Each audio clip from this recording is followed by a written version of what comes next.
9.27 파업이 시작됐습니다.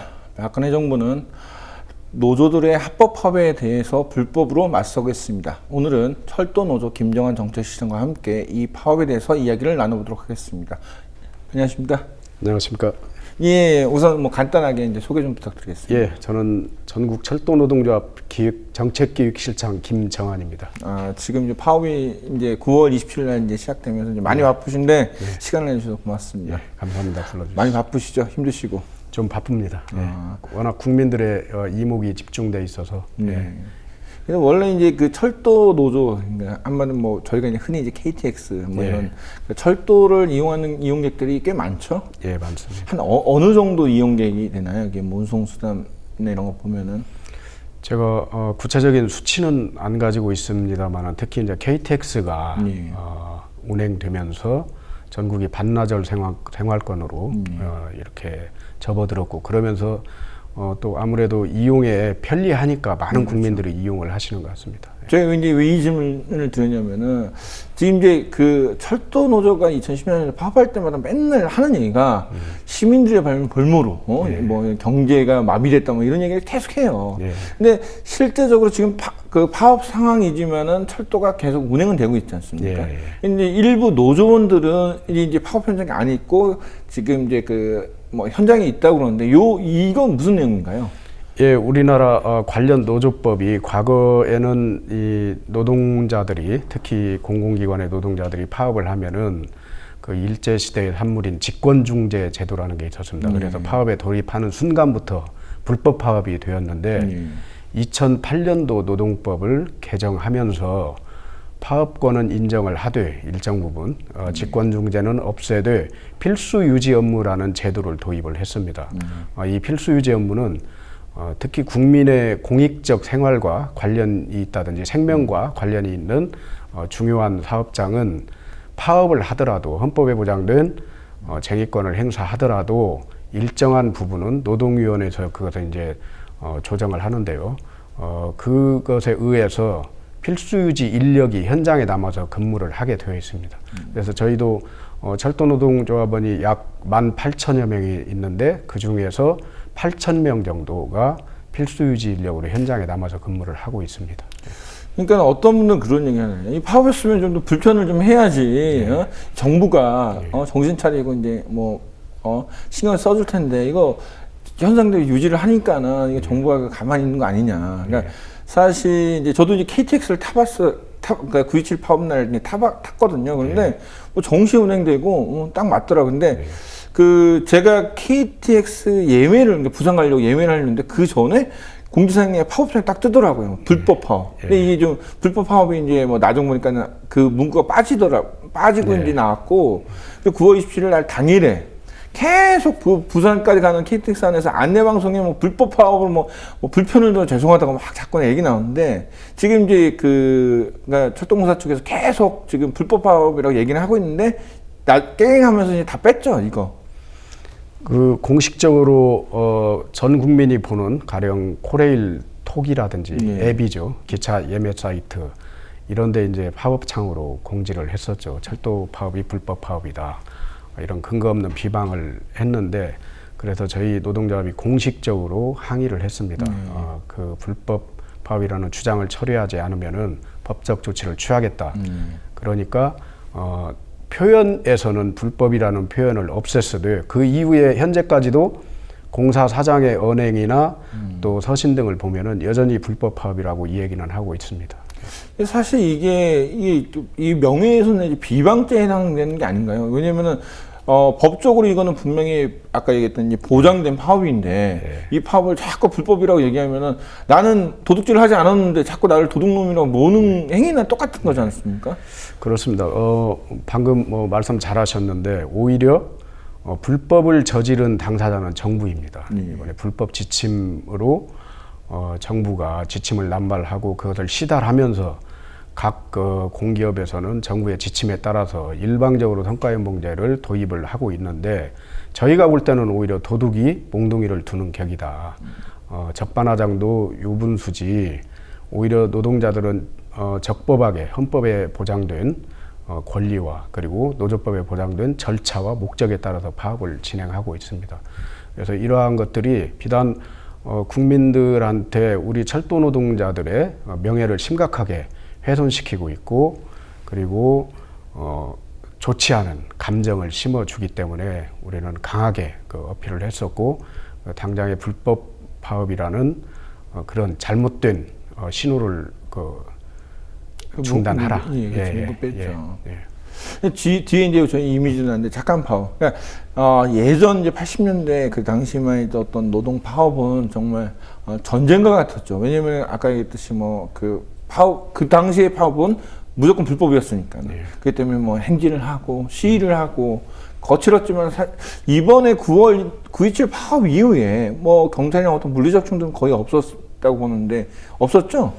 현재까지는 그렇습니다. 예. 그러니까 이건 뭐냐면은 노조에서도 합법 파업에 맞게 이 법의 테두리 안에서 지금 다 그 법의 절차를 지금 지키고 있는 건데 이 지금 그 코레일 측 보면 직위 해제 통보를 하거나 막 거의 협박성 문자를 자꾸 보내고 이런 일이 지금 뭐 계속 나오는데 이런 사례 좀 한번 소개 좀 해주시죠. 예, 우리가 뭐 조금 더 불법이냐 합법이냐 이것에 대해서 우리는 당연히 그 합법이라고 주장하는 바이고 그 근거는 그렇습니다. 그 노동조합의 파업이 합법이기 위해서는 4가지 요건이 충족돼야 됩니다.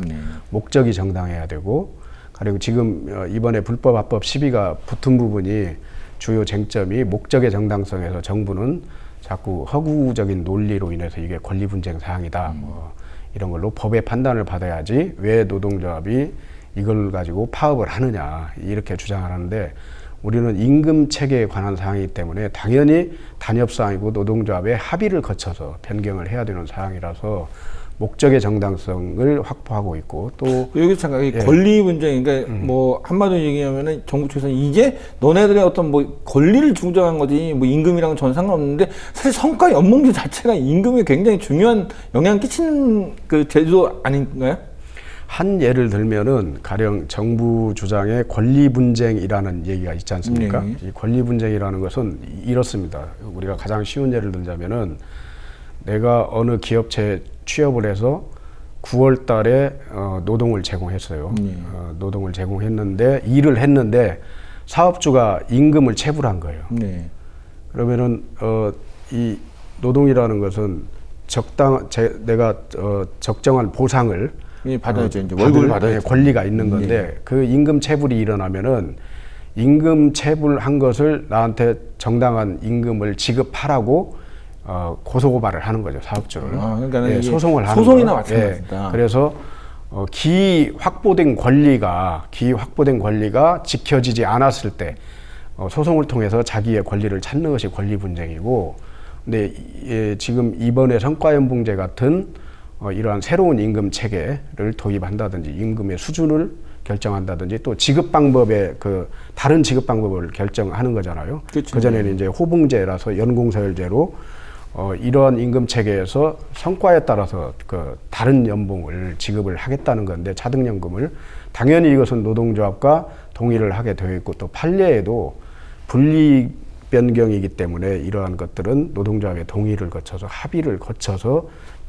이것을 연봉제를 도입을 해야 된다. 이런 그렇죠. 왜냐면은 뭐 사장과 노동자가 있는데 사장이 갑자기 야 너네 연봉 1,000만 원씩 주는 거 우리 이제 바꿔갖고 한 800만 원 줄 거야. 이러면 당연히 노동자가 그건 안 된다. 우리 얘기를 해보자. 왜 1,000만 원에서 갑자기 800만 원 줄 것이냐. 뭐 이런 거는 이제 협의를 해야지 되는 거고 당연히 노사 협의에 따라서 임금 체계나 이런 거는 바뀌도록 법이 규정해 있죠. 예.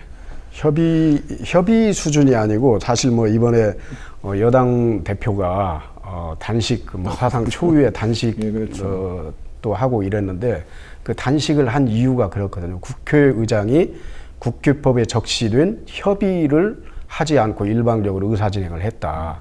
근데 거기서 주장한 게 협의인데 그래서 여당에서는 그러면 협의를 어떻게 협의의 수준을 어떻게 생각하고 있느냐 하니까 거의 합의의 수준으로 자기들은 생각을 하는 거예요. 그러니까 자기가 하면 로맨스고 남이 하면 이제 뭐 불륜이고 이러는 건데 우리는 노조법에 명확히 노동조합 과반수의 동의를 얻으라는 것은 합의를 하라는 그렇죠. 거거든요. 예. 그런데 그걸 어기고 있다는 거죠. 예. 그러니까 협의와 합의의 차이는 협의는 얘기를 그렇죠. 하되 결정은 뭐 그렇죠.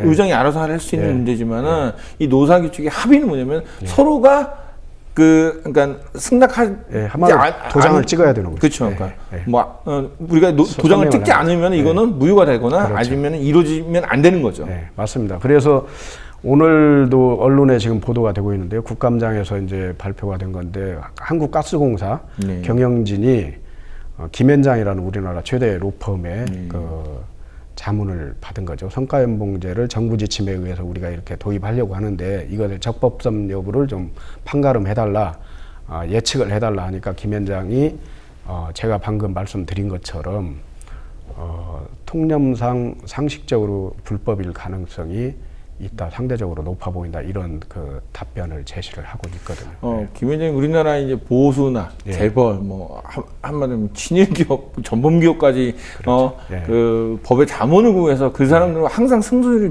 높은 예.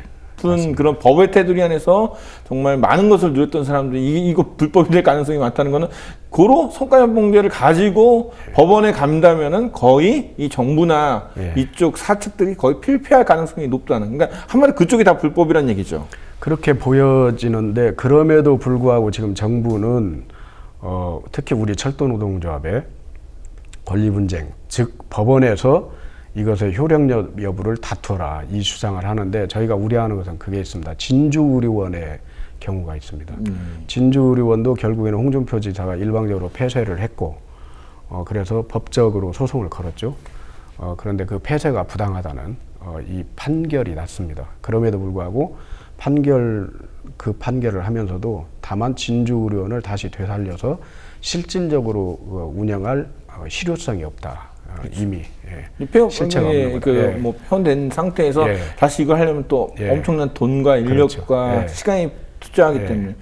그러니까 그 우리나라 이제 그러니까 노동운동에 보면 이 사측과 정부가 그런 걸 굉장히 많이 이용해 먹는 것 같아요. 그러니까는 어찌됐든 법적으로 가면은 나중에는 이게 그 판결이 노측에 유리하게 나와도 이 몇 년간 끌어오면은 결국은 지치고 포기하고 떠날 수밖에 없는 사람들이 지금 노동자가 되니까. 실질적 구제 효과가 없어지는 거죠. 그걸 노리는 거. 이런 상황 이제 보면은 아까 뭐 그 성과연봉제 위법성 이런 얘기는 나왔고, 그러니까 이게 자꾸 이제 이 홍성만 사장은 굉장히 이제 뭐 협박, 아까도 얘기했듯이 뭐 불법을 자꾸 강조하고 이런 거 보면서 이 전 사장이었던 최현애 사장이 좀 자꾸 떠올라요. 그 당시 막 되게 어찌됐든 해갖고 지금은 이제 국회의원이 됐습니다. 이런 거 보면은 이 공공기관의 어떤 기관장들이 어떤 그 철도를 이용하는 국민에 대한 생각보다는 어떤 위에 누군가의 지시를 받아서 지금 하고 있는 건 아닌가라는 생각도 드는데. 맞습니다. 공공기관의 구조적인 문제로 보여지는데요. 사실은 이제 성과연봉제 또 2014년부터 뭐 방만경영을 철폐하겠다라면서 복지를 축소시켰고, 작년에 임금 피크제 도입했고 올해 성과연봉제까지 도입하는 과정에서 공기업 개혁이라는 그럴싸한 이 명분을 내세우고 있는데, 사실은 공기업 개혁 이전에 공기업의 지배 구조를 좀 개선을 해야 되지 않나. 가령 사장들이 거의 낙하산 사장입니다. 거의가 아니라 전부라고 봐야겠죠. 형식상으로는 뭐 공공기관 임원추천위원회라는 그 절차가 있기는 하지만은 그런 것보다는 실질적으로 대통령, 인사권자의 의중이 반영된 이 사람들이 내려오다 보니까 지금 이번 철도 파업에 예에서도 드러나듯이 정부의 지침이 없으면 한 발짝도 못 움직이고 있습니다. 그리고 특히 이명박 정부 시대 때 4대강 사업을 했었죠. 그렇죠. 그러면서 공공기관, 특히 수자원공사가 거기에 막대한 그 자금을 투입했는데, 그러면서 적자로 돌아섰는데 수자원공사 사장이 대통령이 하라니까 그거 하지 않겠다 이런 소리를 못하고 그대로 받아들여서 하고, 지금은 그 빚을, 막대한 빚을 떠안게 됐고, 이 빚은 또다시 국민들 세금으로 충당될 수밖에 없는 구조다. 이런 공기업의 실질적으로 개혁을 해야 될 포인트가 있는데, 그건 놔두고 만만한 이 노동조합 또는 실질적인 종사자들의 주머니만 털려고 하는 예, 이런 그 초점이 맞춰져 있는 것이 잘못돼 있다는 거죠. 그렇죠. 재벌들이 자기들의 어떤 그 2세들의 방만 경영이나 문제점 생각지도 않고 일하는 그 노동자가 너네들이 잘못했으니까 그것까지 또 물어내라마. 한마디로 이제 그거를 이제 노동자에게 모든 걸 다 전가하는 하는 건데 노동자는 사실 그 일에 대한 열심히 일하고 대가는 받는 거지 그거에 대한 뭐 어떤 그 성과를 내려고 그 사람들이 하는 건 아니잖아요. 그거는 위에 있는 사람이 해야 될 문제고. 자, 그런 면에서 보면 이번에 이제 서울지하철은 성과급 문제를 이제 그 일단 중지하는 합의를 했어요. 그러면 서울 지하철과 이 철도노조, 철도노조는 지금 홍 사장 뭐 얘기조차 안 하겠다고 지금 뭐 나오지도 않는데 지금 이 두 차이가 뭘까요? 첫째는 이 오너의 생각 차이인 것 같아요.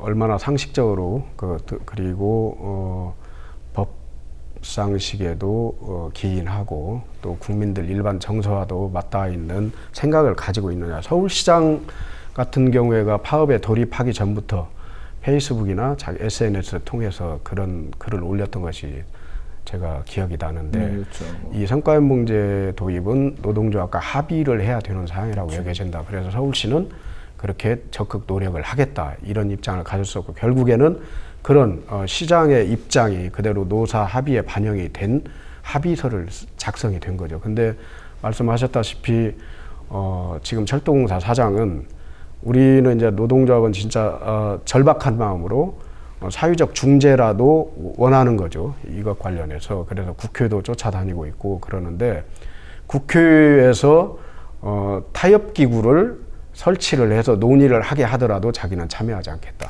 이게 참 무슨 뭐 철도공사 사장이 엄청난 뭐 자기가 일군 기업도 아니고 이거 아까 처음에 우리가 얘기했잖아요.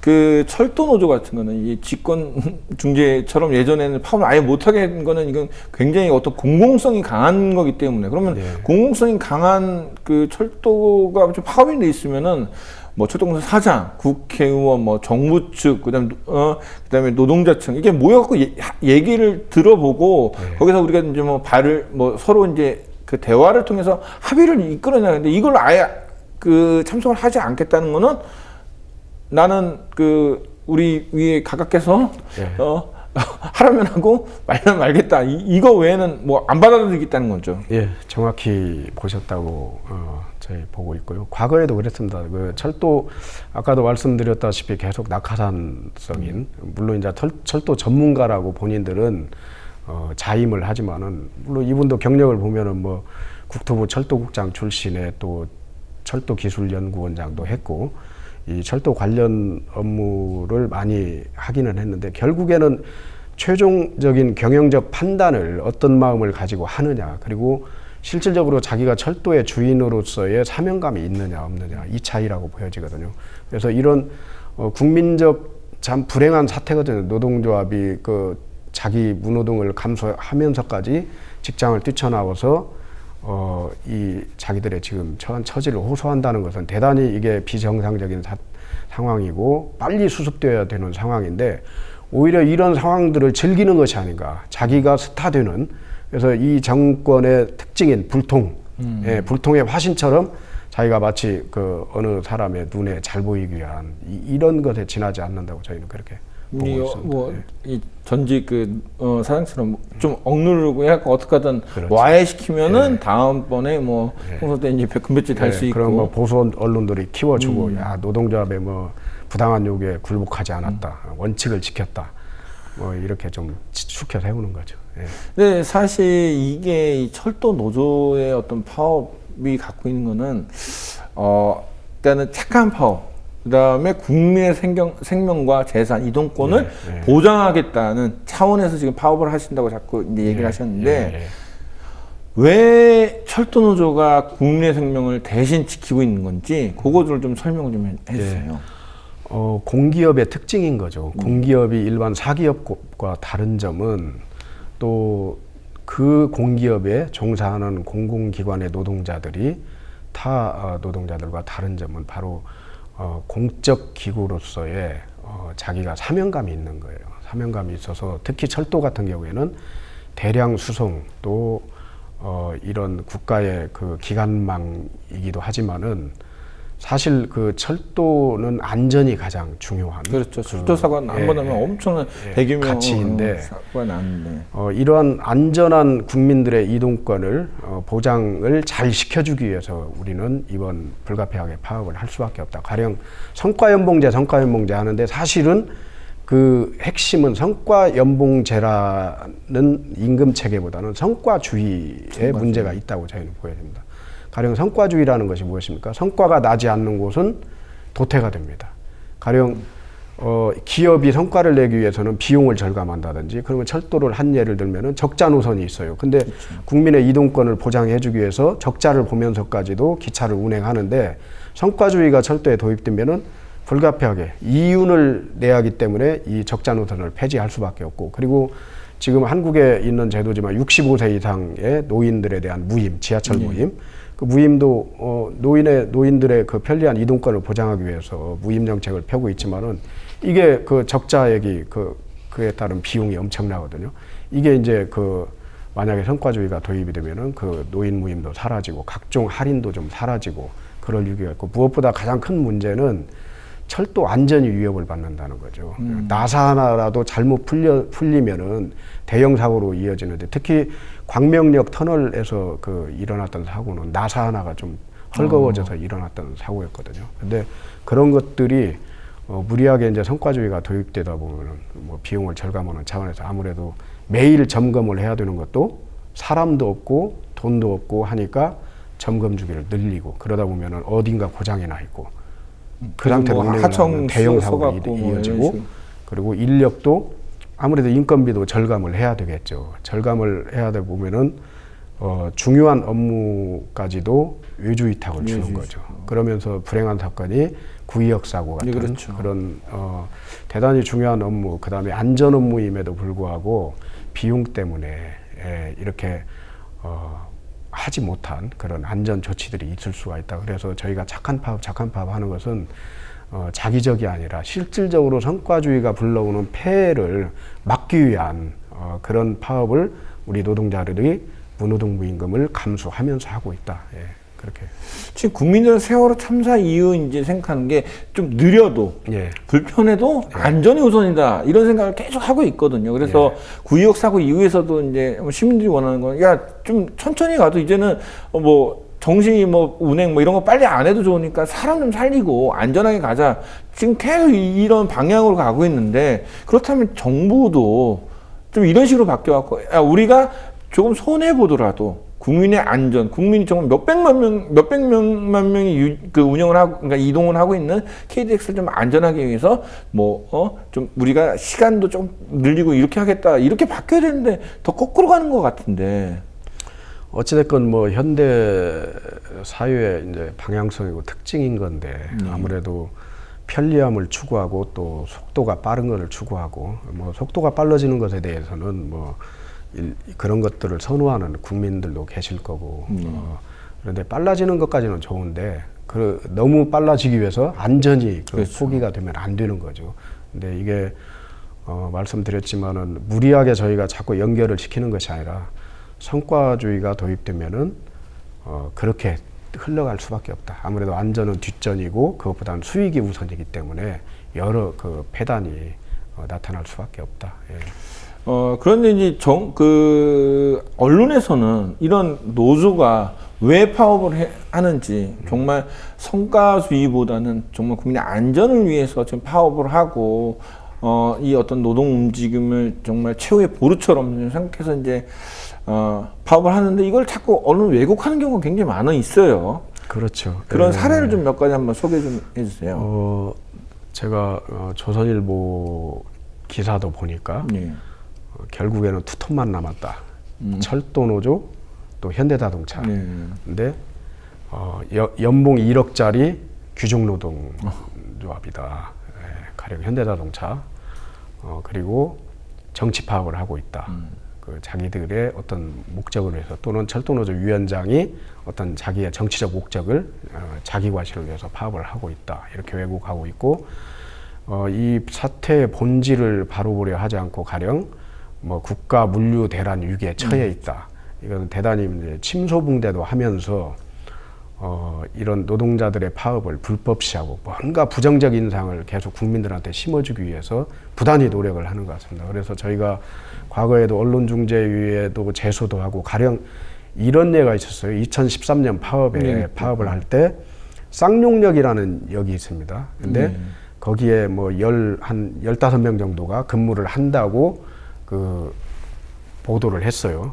근데 그 이용객이 하루에 뭐 10명 뭐 이짝저짝밖에 안 된다 하면서 이용객이 10명밖에 안 되는 곳에 직원은 15명이나 있으면서 연봉 뭐 6천만 원 이상씩 꼬박꼬박 받아간다. 이러는 노동자합이 파업을 하고 있다. 근데 그것은 대단히 그 국민들을 그 한마디로 속이는 기사였는데 쌍용역은 승객을 주로 실현하기 위해서 존재하는 역이 아니라 거기가 시멘트 공장이 있습니다. 우리나라 시멘트 물류 거의 그 대다수의 그 가령 우리가 쌍용 시멘트 들어보셨잖아요. 그래서 그 시멘트 수송을 위해서 많은 직원들이 있는 거고. 그렇죠. 이게 계속 그 뭐 밤낮을 가리지 않고 시멘트 이제 수송이 이루어지겠죠. 그렇죠. 그러면서 역의 수익도 보통 시멘트 그 수송을 통해서 이렇게 수익이 나는 구조인데 언론들이 사실 저는 그렇습니다. 국회나 정치권도 그런 역할을 해야 되지만은 언론이 특히 사회적 중재자로서 올바른 그 사회적 잣대를 제시하고 또 방향을 제시하고 이럴 의무가 있는 건데 일방적으로 한쪽의 의견만을 듣는 거죠. 가령 철도공사 측의 의견만을 들어서 뭐 국민이 불편하다는 둥, 또 국민들은 뭐 참을만 하다는데 자기들은 그렇죠. 계속 그런 사람들 말만 들어가면서 왜 규정노조가 파업을 하느냐.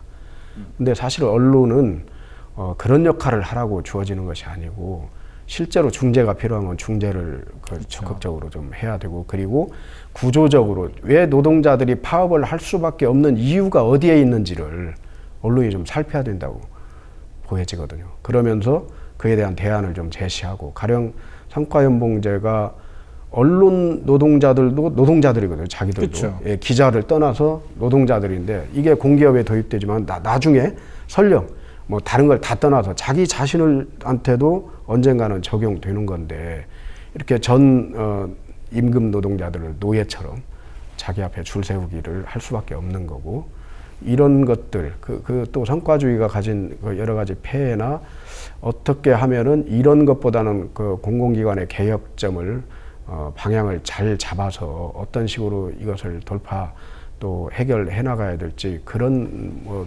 좀 고민 어린 취재와 또 기사가 필요한데 그냥 뭐 찌라시 수준이고 그러기 때문에 뭐 기레기 수준의 이런 기사들만 쏟아내고 있는 거죠. 그러니까 지금 이제 파업을 하는데 이 파업의 가장 이 핵심 쟁점인 성과 연봉제라든지 성과주의 문제점 이런 것도 안 쓰고 계속 기병론법 때문에 자기들 뭐 한 끼 3만 원짜리 밥 못 먹게 됐다고 계속 투덜했는데 사실 이 성과 연봉제가 언론사에 도입되면은 골치 아파지죠. 왜냐면은 이제 뭐 기획기사, 뭐 탐사보도 이런 거 딱 사라지는 거죠. 왜냐면 기사 하나 갖고 6개월, 1년을 해봤자 사람들이 많이 안 읽는데 굉장히 중요한 기사이기 때문에 그렇게 투자를 하고 기자들이 취재를 하는 건데 이런 걸 쓸 필요가 없죠. 맨날 뭐 우라카이나 아니면 연예인 기사 좀 쓰고 그렇죠. 이러면은 조회수가 몇십만 이렇게 나가고 광고도 잘 붙는데 참 아니면 홍보 기사 쓰던지. 그러니까는 이런 왜곡이 사실 아까 쌍용 그것만 봐도 이거는 사실 이렇게 돌이켜 보면은 충분히 이해될 수 있는데 그 이해되지 못하도록 일부러 막고 있는 거라고 봐요. 맞습니다. 그런 면을 놓고 볼 때 참 답답하시기도 하겠지만은 이번 파업을 통해서 좀 국민들이 이것만 좀 알아주셨으면 하는 그런 뭐 일들이 있으면 어떤 게 있을까요? 어찌됐건 우리나라가 뭐 교육열은 거의 세계 제일이고 또 저도 특히 이제 저희 세대 어려서 부모님들이 굶는 한이 있더라도 자식들 교육을 위해서는 물불을 안 가시고 모든 것을 투자하셨는데 이 높은 교육열만큼 사실은 교육 커리큘럼이 제대로 갖춰지지 않고 있다. 가령 민주 시민으로서의 기본 소양, 이런 노동자들 제가 이제 그 노동조합의 간부로서 드리는 말씀이 아니라 이러한 사회적 갈등이 일어날 수 있고 그런 것들을 폭넓게 또 국가가 어떤 역할을 해야 되고 또 그 민주사회를 살아가는 또 국민들의 자세는 그 기본 소양은 어떤 것이 되는지 이런 것들에 대한 교육이 좀 필요하죠. 예, 교육이 필요하다고 보여지고 그게 잘 안 돼 있어서 노동자들이 파업을 하면 왜곡된 시선으로 그렇죠. 이렇게 바라봐 주시고 그러니까 언론은 또 그런 게 먹히니까 자극적인 게 먹히니까 나중에 뭐 그 법적으로 자기들이 그 혹시 소송에서 지면은 죄송해다 뭐 잘못했다 짧게 뭐 두 줄 뭐 이렇게 그 말 한마디 하면 되고 이래서 어찌됐건 저희 파업으로 인해서 불편함을 가지실 수 있다고 보여져요. 그래서 국민 여러분들한테 송구스러운 마음도 있고 그러나 저희 아까도 말씀드렸다시피 사회 전체가 그렇지 않아도 대한민국 사회가 대단히 그 갈등이 심한 사회인데 경쟁이 너무 심한 사회인데 이런 공기업마저도 평가가 불분명한 성과연봉제가 도입된다면은 이건 전 국민의 이 성과연봉제 노예화로 이어질 수도 있고 그래서 불편하시겠지만은 저희들의 목소리에도 좀 귀를 기울여 주시고 응원할 부분이 있으면 응원해 주시고 또 질타하실 부분이 있으면 또 뭐 따끔하게 질타하시면은 저희가 감안해서 앞으로도 더욱더 분발하는 그런 계기로 삼겠습니다. 그 사실 이제 철도 공사가 이제 성과 연봉제나 성과주로 가면은 지금 그 오지 마을에 있는 뭐 그런 노선들은 다 폐지돼야 되죠. 그건 돈이 안 되잖아요. 사실 KTX 뭐 정말 알짜배기 노선만 갖고도 충분히 돈을 버는 게 낫죠. 뭐 굳이 저기 그런 시골 오지에 그런 마을에 근데 또 고속버스 조차 안 들어가는 그런 마을의 철도는 굉장히 중요한 역할을 하는데 이제 이런 것들은 생각지 않으시고 막 그 어떤 분이 그 철도 노조 파업한다고 이것들 뭐 불편하기로 했고 성과주의로 가면은 그 65세 이상 분들한테는 돈 주면 안 돼, 그러니까 무료 혜택 주면 안 되죠. 그렇죠. 네. 왜냐면 이게 다 실적으로 잡히는 거니까 그런 거 다 폐지해야 되고 청년들한테 뭐 청춘 열차 이런 것도 다 폐지를 해야 되겠죠. 끝으로 한 마디만 해주시면 고맙겠습니다. 예, 미국의 그 오바마 대통령 제가 뭐 정확한 워딩은 생각나지 않지만은 어찌됐건 국민들이여 자기 권리를 위해서는 노동조합에 가입하라. 예, 이렇게 이제 말씀도 하셨고. If I were looking for a good job that lets me build some security for my family, I'd join a union.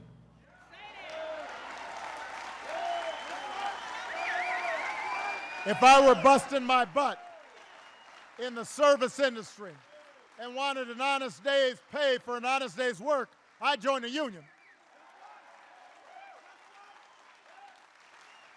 If I were a firefighter or a police officer risking my life and helping to keep my community safe and wanted to make sure I came home safely to my family, I'd join a union. 저희가 뭐 사회를 선도하고 그런 입장은 아니지만은 어찌됐건 인간의 기본 속성이라는 게 자기 권리라도 제대로 찾고 살아야 하지 않겠습니까? 그래서 특히 이제 우리 같은 철도 노동자들이 이렇게 길거리로 뛰쳐나왔지만은 이런 것들을 통해서 사회에 어떤 메시지를 좀 서로 주고받고 해가면서 좋은 방향으로 그 사회 발전의 과정에서 좀 기여하는 그런 방향으로 좀 저희 파업이 작용됐으면 좋겠고요. 그럼으로써 사회적으로 이 문제에 대해서 진지하게 좀 무엇이 문제인가 그 원점에서부터 고민하고 한번 해결점을 찾아 나아갈 수 있는 그런 계기가 되는 파업이었으면 좋겠고 또 결론적으로는 더 나아가서는 정부가 불법적으로 지금 노동조합과의 대화도 하지 않고 일방적으로 도입한 이런 잘못된 그 선례나 이러한 것들이 반드시 정의롭게 고쳐지는 그런 계기가 되는 파업이 되었으면 좋겠습니다. 예, 뭐 앞으로 이제 가야 될 길이 굉장히 좀 쉬워 보이진 않습니다. 예. 뭐 험난해 보이지만은 그 힘든 길 정말 용기 잃지 마시고 끝까지 가시기 바랍니다. 저희 시민들도 응원하도록 하겠습니다. 오늘 나와주셔서 고맙습니다. 예, 고맙습니다. 고맙습니다.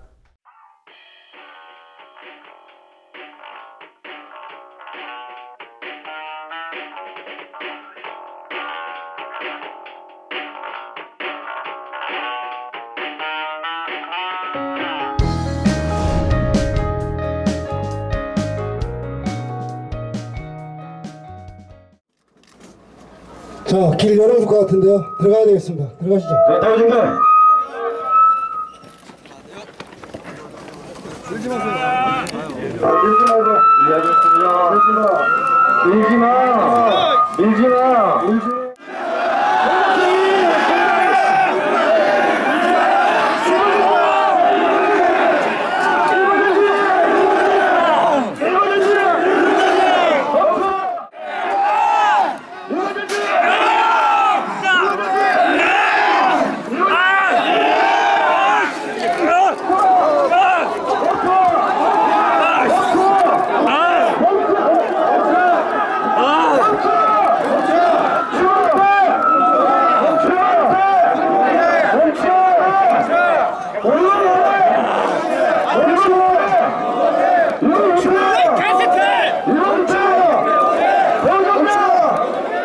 사실이 아니라는 것 이미 다 알고 있습니다.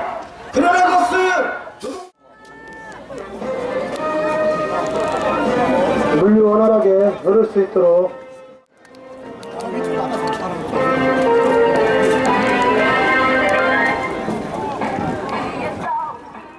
거기서 박효상 대표가 노조 측에서 이제 사과를 하면서 보석 신청을 이제 요구를 했습니다. 그러면서 자기가 이제 이번 교섭 과정에서 본인이 역할을 하겠다고 말을 했는데 그거에 대해서 어떻게 받아들여야 돼요? 그러니까 부회장님 오너시니까 네. 그리고 이미 근데 이미 부회장님 공판 사측에서는 과정에서 이야기를 했던 게 공판 과정에서 네. 이미 본인의 행위가 잘못됐다는 걸 시인하셨어요. 그리고 오너로서 이 사태를 지금 돌아가는 상황을 잘 모르시겠지만 어쨌든 지금이 안 좋은 상황을 알고 계시기 때문에 그걸 본인이 책임감 가지고 해보겠다는 의지 표현 아니겠습니까? 저는 그렇게 생각을 합니다. 그러면은 한 가지 끝으로 하나만 더 해줄게요. 그러면은 박효상 대표가 지금 이제 언론 보도 여러 가지 종합을 해보면은 네. 작년 사태에 있어서는 그러니까 지금 현 사측의 대표단과 그다음에 작년 박효상 대표와는 관계가 없다 이런 식으로 이야기가 나왔었거든요. 당연하죠. 근데 이렇게 그러면 하면 지금 박효상 대표가 박효상 연륜이 대표가 이미 이 회사의 대표가 아닙니다. 네. 주식회사의 대표이사라는 권한이 뭡니까? 근데 그렇게 되면 회사에서 이거는 일어나는 역할을 모든 것에 할수 대한 책임은 네. 대표회사가 지는 거예요. 근데 역할을- 저희 사장님이 네. 속된 말로 기자님 어떻게 생각하는지 모르겠는데 저희들이 바보입니까? 아니요 그렇게 아니 따지면 바보냐고요. 실패한 시나리오를 가지고 그걸 다시 쓰는 바보들이 있습니까? 어떻게 그걸 자꾸만 그렇게 연결시키십니까? 아니요 그렇게 따지면은 박효상 대표가 나와서 역할을 한다는 것 자체가 지금 방금 말씀하신 거랑 논리적으로 안 맞잖아요. 오너로서의 역할을 하시겠죠. 저희도 뭘 얘기하시는지 모르겠지만 네. 오너로서 대표이사를 지휘하고 하는 부분에서 뭔가 역할을 하시겠다는 의미인지 모르겠어요. 제가 직접 접점이 없었기 때문에. 혼났습니다. 방금 보셨듯 가브로토텍 취재 현장에서 혼이 난 건데 박효상 전 대표가 보석 신청을 왜 했는지 회사와 혹시 관련된 것은 아닌지 물었기 때문입니다. 가브로토텍 정민수 이사는 오너인 박효상 전 대표는 사측과 관련이 없다고 강조했습니다. 그러면서 왜 자꾸 오너인 박효상 전 대표를 회사와 연관짓느냐고 성돈했습니다. 그래서 여기서 드는 의문 하나. 가브로토텍 이사는 왜 박효상 전 대표가 오너로서 현 대표이사를 지휘한다고 했을까요? 박효상 씨는 정말로 사측과 관련이 없는 걸까요? 참고로 현 가브로토텍 대표이사인 박당희 씨는 오너이자 전 대표인 박효상 씨의 비서 출신입니다. 그리고 노조 파괴 혐의로 구속된 박효상 전 대표의 보석 여부는 내일 10월 6일 대전지법에서 결정됩니다. 저는 아무리 생각해도 오너이자 전 대표인 박효상 씨가 가브로토텍 사태의 중심에 있음을 부인할 수가 없습니다. 내일 박효상 전 대표의 보석 여부 결정 현장에서 더 자세한 소식 계속 전하겠습니다. 김 기자가 간단 여기까지입니다. 저 언론은 아니 얼굴 찍지 마세요. 얼굴 찍지 마세요. 언론 보도는 우리가 정민수 이사가 하는 걸로 단일화했으니까 정민수 이사를 통해서 하십시오. 예, 정민수 이사는 이미 만나봤는데 결국에는 잠시만요. 안 찍을게요. 안 찍을게요. 결국에는 아니 언론에 대해서는 모두가 정민수 이사가 네. 공식적인 이제 회사의 홍보관으로 활동을 하고 있으니까 그쪽을 통해서 정민수 이사의 말과 내려가셔서 다 알겠습니다. 정민수 이사의 말과 좀 달라서 알겠습니다. 네. 그럼 내려요. 정민수 이사랑 말이 좀 달라서요. 그럼 내리세요. 네, 알겠습니다. 알겠습니다. 하고 내리자고. 네. 그다음에 연락드릴게요. 결국엔 대표님 노사가 결국 만나서 이야기가 돼야 된다는 그런 이야기가 나오고 있잖아요. 회사의 공식적인 입장은 정민수 이사를 통해서 조만간 발표하도록 하겠습니다. 기자님, 이게 왜 그러냐면 잘 아시겠지만 회사에 이제 다양한 사람들의 의견이 다양하게 배출이 되면 혼선이 될 수 있기 때문에 저희가 이제 오래 전에 정민수 이사를 회사의 공식적 공무관으로 단일화하기로 했습니다. 그거는 좀 근데 이제 이해해주시고. 제일 궁금한 부분이 대표님, 결국에는 박효상 대표가 나옴으로써 그러니까 회사 측에서는 박효상 대표가 전혀 지금의 사측과는 관련이 없다고 지금 선을 그었잖아요. 선을 그은 상황에서 공식적인 입장에서는 회사를 한 입장이니까 조만간 그에 대해서 회사가 언론 보도를 배포할 예정입니다. 근데 이제 나온 상황에서 자, 굉장히 죄송합니다. 네. 네. 한 조만간 가지 언론 한 가지 보도. 여쭤볼게요. 아니 저는 아무런 내용을 논평할 게 없는데. 그래도 결국에는 대표님이시니까. 그래서 제가 정민수 씨한테 계속해서 확인했는데. 통해서 확인하시고 조만간 회사의 공식적인 그 입장이 언론 보도문을 통해서 배포될 예정입니다. 인대사를 좀 부탁드리겠습니다. 국민TV가 국민일보. 아닙니다. 저희는 미디어 협동조 3만 국민이 만든 방송입니다. 이게 그럼 국민일보하고 관계가 관계 없습니다. 거의 기독교 방송이고요. 일단 잘 알겠습니다. 조만간 저 회사 공식 입장을 배포할 테니까 그때 좀 많이 도와주십시오. 근데 이제 제일 궁금한 부분이 결국에는 오늘 고생하시면 알고 있습니다. 날이고 그러니까 그리고 한 번만 좀 봐주세요. 계속 재판 쫓아왔는데 오늘 좀 결과 날 줄 알았는데 안 나가지고 그래서 좀 더 여쭈는 거거든요. 이제 뭐 선고가 남았으니까 선고에 집중하면 되겠죠. 결국에는 우리 이해 좀 대표님이 해주십시오. 거기서의 역할에서의 박효상 대표의 역할이 저는 대표로서의 역할을 하는 거고 부장이 부회장 역할을 하는 거예요. 오늘은 뭐 이만 좀 봐주십시오. 잘 알겠습니다. 아마 조만간 회사의 그 공식 입장이 언론 보도문을 통해서 배포가 될 겁니다. 기다리고 있겠습니다. 행사를 통해서 알겠습니다.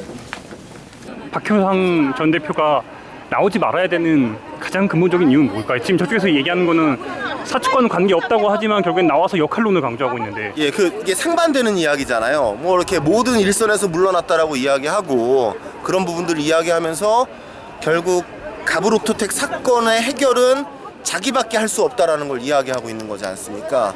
그 이야기는 결국은 지금 현재 진행되고 있는 노조 파괴도 본인 책임하에 있다라는 것을 인정하는 것과 똑같은 거거든요.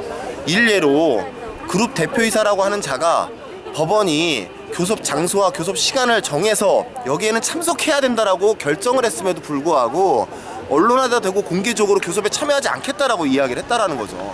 이거는 법을 완전히 경시하는 태도죠, 정말.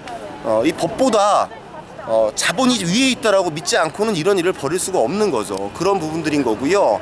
그렇기 때문에 나와서는 안 된다고 생각합니다. 왜냐하면 저자들이 만약 지금 이 상황에서 법원이 지금 저들의 거짓 주장과 저런 이 거짓 태도를 보고 그 부분들을 박효상을 내놓는다고 하면 이 법을 경시하는 태도가 더하면 더했지 덜하지 않을 거거든요. 그럼 결국은 지금 저희 91일째입니다. 92일째입니다. 이러고 싸우고 있는데 얼마를 더 싸워야 되는 거며 조합원들, 우리 가족분들 지금 심리 건강 상태는 굉장히 피폐해져 있는 상황입니다. 그러면 지금까지 많은 사업장에서 봤듯이 결국 누가 죽어나가야 또 이 상황들이 해결되는 건가 이런 생각들을 할 수밖에 없게 되는 거죠.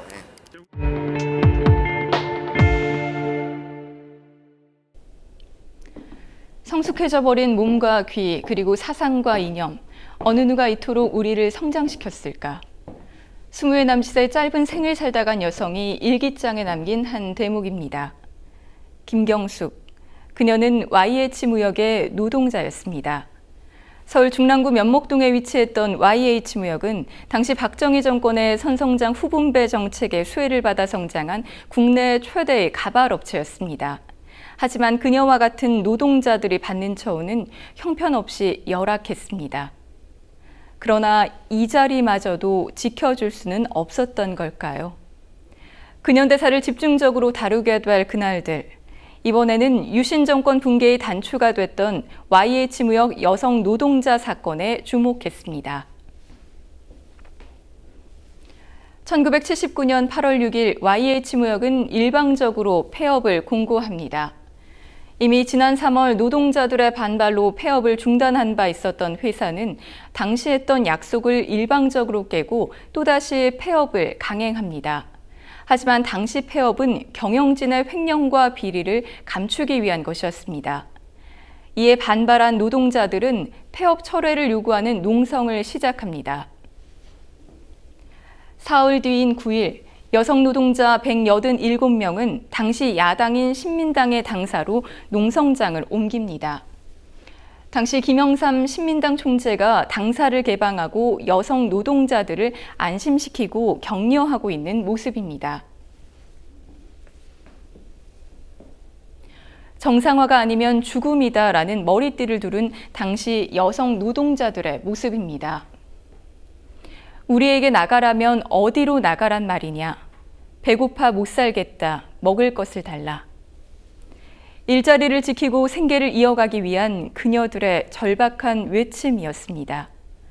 이에 당시 정권은 신민당사에 경찰을 투입해 강제 해산을 시도합니다. 다음 날 노동자들은 긴급 총회를 엽니다. 경찰이 강제로 해산시키려 한다면 최후의 한 사람까지 모두 죽음으로 맞서겠다는 결의문을 채택하며 강력히 저항하기로 합니다. 8월 11일 새벽 2시경에 울리는 3번의 자동차 경적 소리. 작전명 101호를 알리는 신호입니다. 곧바로 1000여 명의 경찰이 신민당사에 난입해 농성 중이던 노동자들을 폭력적으로 강제 진압합니다. 당시 모습입니다. 경찰이 휘두른 곤봉에 맞고 사지가 들려서 강제로 연행됩니다. 무자비하게 폭행을 당한 채 끌려가기도 하고 유리창을 깨고 창틀에 매달려 울부짖기도 합니다. 현장에 있던 신민당 의원과 당원, 취재 중이던 기자 역시 경찰에게 구타당해 중경상을 입습니다. 당시 언론에 보도된 김영삼 신민당 총재의 모습입니다. 상도동 자택으로 강제 연행을 당합니다. 이처럼 경찰이 농성을 강제 진압하는 데 걸린 시간은 겨우 20여 분에 불과했습니다. 노조 지부장, 사무장, 부지부장은 진압 직후 국보법 위반으로 구속됩니다. 나머지 노동자들은 강제로 귀향길에 오릅니다. 하지만 단 한 명만은 어디서도 볼 수 없었습니다. 김경숙 당시 노조 집행위원장입니다. 당시 경찰은 진압 과정에서 스스로 동맥을 끊고 건물 옥상에서 투신 자살했다고 발표합니다. 하지만 2008년 진실화해를 위한 과거사 정리위원회의 재조사 결과 경찰의 발표가 조작됐음이 밝혀집니다. 그녀의 죽음이 투신 자살이 아닌 추락사임이 드러난 겁니다. 2016년 현재도 노동자 문제는 계속되고 있습니다. 세월의 시간만큼 노동자 문제의 종류와 성격은 달라졌지만 이를 대하는 방식은 변하지 않은 것 같습니다.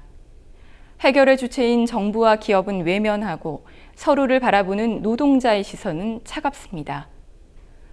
노동의 주체인 노동자는 의무만 있는 것이 아니라 권리 역시 있다는 것을 언제쯤 사회 구성원 모두가 인지할 수 있을까요? 언제쯤 사회 구성원 모두가 공유할 수 있을까요? 결국 우리 모두 노동자라는 것을. 그날들 장부경입니다.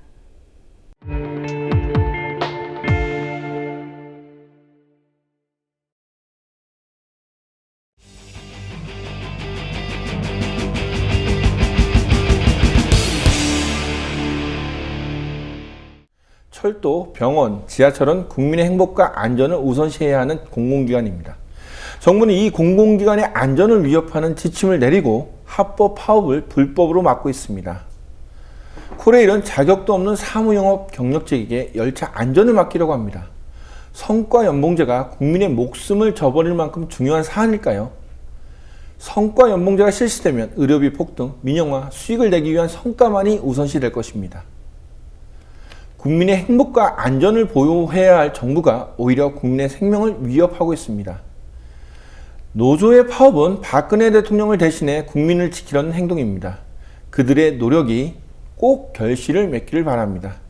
더 IMP터 시청해주신 조합원과 시청자 여러분 고맙습니다.